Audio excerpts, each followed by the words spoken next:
नमस्कार दोस्तों, आज हम बात करेंगे सुप्रीम कोर्ट के बहुत अहम फैसले की जो स्टैंप वेंडरों के संग जुड़ा हुआ है। जी हाँ, 2 मई 2025 के रोज सुप्रीम कोर्ट ने कहा कि स्टैंप वेंडर भी पब्लिक सर्वेंट के डेफिनेशन के अंदर आते हैं और वो भी as per prevention of corruption act 1988 के तहत। इसका क्या मतलब है?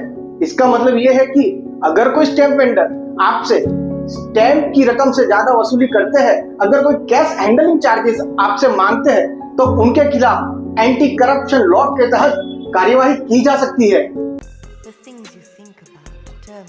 और यह फैसला दिया गया है जस्टिस जेबी पार्डीवाला और आर माधवन की बेंच के द्वारा।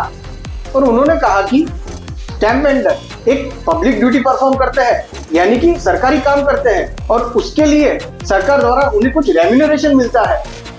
जब वो स्टैंप बेचते हैं तब वो ऐसे काम को अंजाम दे रहे होते हैं जिसमें सरकार और पब्लिक दोनों का इंटरेस्ट होता है, इसलिए उनको पब्लिक सर्वेंट की डेफिनेशन के अंदर दिया गया है prevention of corruption act 1988 2C1 के तहत। इस केस में एक स्टैंप वेंडर ने 10 रुपए के स्टैंप की जगह 12 रुपए मांगे तो एंटी करप्शन ब्यूरो के तहत केस बनाया गया। इस केस में वेंडर ने ऐसा स्टेटमेंट किया कि मैं तो प्राइवेट हूं तो मुझे पीसी एक्ट लागू नहीं होता। फिर कोर्ट ने ऐसा स्टेटमेंट दिया कि अगर आप पब्लिक ड्यूटी कर रहे हो और सरकार से आपको कुछ भी मिल रहा है, either it is a discount और either it is a commission, then you are public servant as per prevention of corruption act 1988।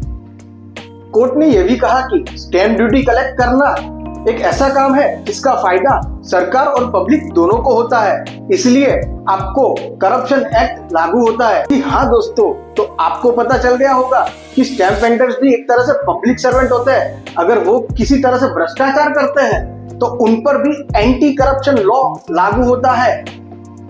ऐसे ही नॉलेजेबल वीडियोस देखने के लिए हमारे चैनल को सब्सक्राइब करें और वीडियो को लाइक और शेयर करना ना भूलें।